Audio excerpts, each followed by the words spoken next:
여러분, 저축은행 제2금융권이죠. 괜찮을까요? 대출 증가율이 워낙 커지고 대출액이 워낙 많습니다. 여러분, 이 지표를 한번 보세요. 2020년 대비 2021년 6월 말 기준으로 대출 증가율입니다. 2020년이면 코로나 위기가 한창일 때죠. 2021년 6월 말이면 지금 2차 3차 폭풍이 불 때입니다. 그때 저축은행의 대출 증가율이 여러분 무려 말입니다. 23.06%나 늘어났습니다. 23.06%예요. 엄청나죠. 이때만 해도 여러분 정부가 대출 규제를 하기 전입니다. 정부가 대출 규제를 시작한 게 2021년 10월쯤이라고 봐야 되잖아요. 그런데 지금 제가 여러분들에게 말씀드리는 것은 2021년 6월 말 기준이니까요. 6월 말 기준. 이렇게 많이 늘어났습니다. 그런데 여러분 이게 10월 말 기준으로 가잖아요. 그러면 더 많이 늘어납니다. 저축은행의 증가율은요. 여러분 100조가량 됩니다. 100조. 95조 5,783억 원입니다. 여러분 이렇게까지 늘어난다는 것은 여러분 지금 저축은행의 대출이 엄청나게 늘어나고 있다는 거예요. 10월 말이면 여러분 대출 규제가 시작된 지점이기도 합니다.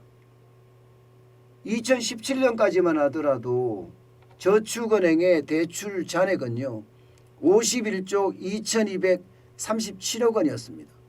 지금 이대로 가면 한 달에 한 1조 5천억 가량 늘어나거든요. 이게 10월 말이잖아요. 그러면 11월 12월이 지나가고 나면요 적어도 100조 가량이 되지 않겠느냐 이렇게 예상합니다. 그러면 2017년 대비 저축은행의 대출 잔액이 2배라는 건데 이 2배를 제대로 감당할 수 있을까요? 여러분 이게 가장 큰 문제는요 저축은행에서 누가 돈을 빌리느냐의 문제예요. 여러분 저축은행에서 누가 돈을 빌릴까요? 물론 대출 규제를 하기 때문에 이게 고신용자도 빌린다고 이야기하지만 기본적으로는요 저신용자들이 빌립니다. 게다가 자영업자, 소상공인, 중소기업까지 이게 돈이 그만큼 필요하니까 저축은행으로 달려가는 거거든요. 그러다 보니까 여러분 다중채무자 비중이 엄청나게 늘어납니다.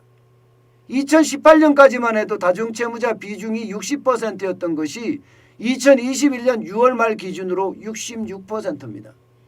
66%면요 10명 중에 7명 가량이 다중채무자라는 거예요. 다중채무자는요 여러 은행에서 돈을 빌린 걸 말합니다. 적어도 3곳 이상에서 빌린 사람을 다중채무자라고 하는데 10명 중에 7명 가량이 3곳 이상에서 돈을 빌린 사람이란 뜻이에요.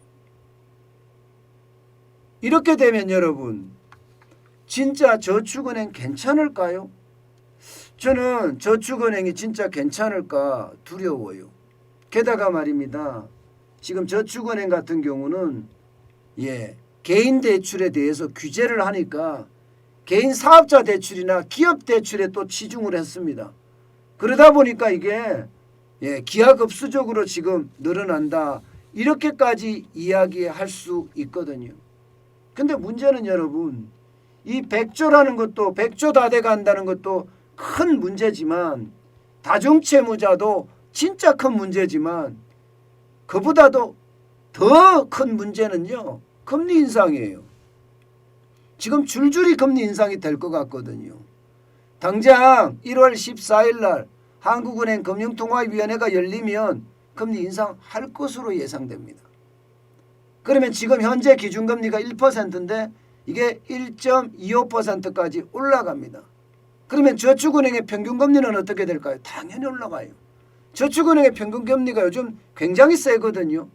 예, 이게 따라 다르기는 하지만요. 예, 대부분 10%가 넘습니다. 어떤 곳은 11%, 12%가 되는 곳도 수두룩 갑니다. 요즘 저축은행에서 1억 돈 빌리려고 그러면 10% 정도 내야 됩니다. 10%. 아니면 11% 정도 되고요. 그렇다 그러면 이게 기준금리가 올라가면 올라가는 만큼 금리도 따라 올라갈 거 아니에요. 예, 대출금리도 따라 올라갑니다. 따라 올라가는 데다가 기준금리를 한 차례만 올린다. 이게 아니라 미국이 지금 3차례, 4차례 올린다고 하니까 우리도 3차례, 4차례 올릴 가능성이 크거든요.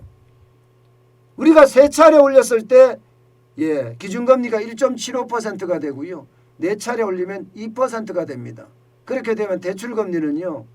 예, 제1금융권의 대출금리만 하더라도 6%, 7%까지 올라갈 수가 있고요. 제2금융권은 12%에서 15%까지도 올라갈 수 있습니다. 이렇게 됐을 때 자영업자, 소상공인, 영세기업, 중소기업이 이 돈을 갚을 수 있을까요? 원금 말고요. 이자를 갚을 수 있을까요? 이자 못 갚을 가능성이 굉장히 큽니다. 이자를 못 갚으면요. 파산이 일어나는 거죠. 파산이. 이자를 못 갚아서 파산이 일어나면 이게 한둘일 때는 저축은행이 감당할 수 있을지 모르지만 그 수가 많아지면요.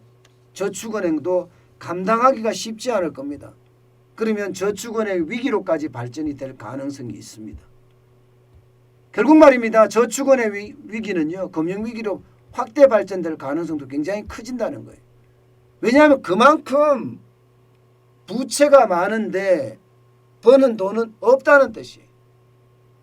자영업자가 지금 뭐 장사를 할 수 있어야지 뭐 돈을 벌죠.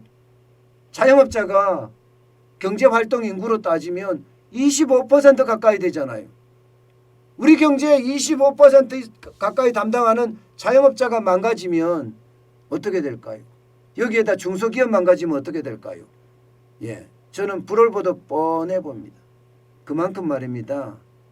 예, 지금 무분별한 대출이 결국 부채 폭발을 일으킬지도 모른다. 예, 그런 위험에 있다. 이런 말씀 꼭 드리고 싶습니다.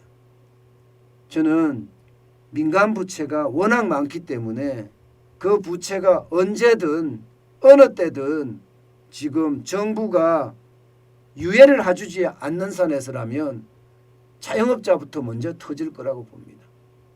그만큼 부채가 위험 수준에 도달해 있다. 이런 얘기입니다.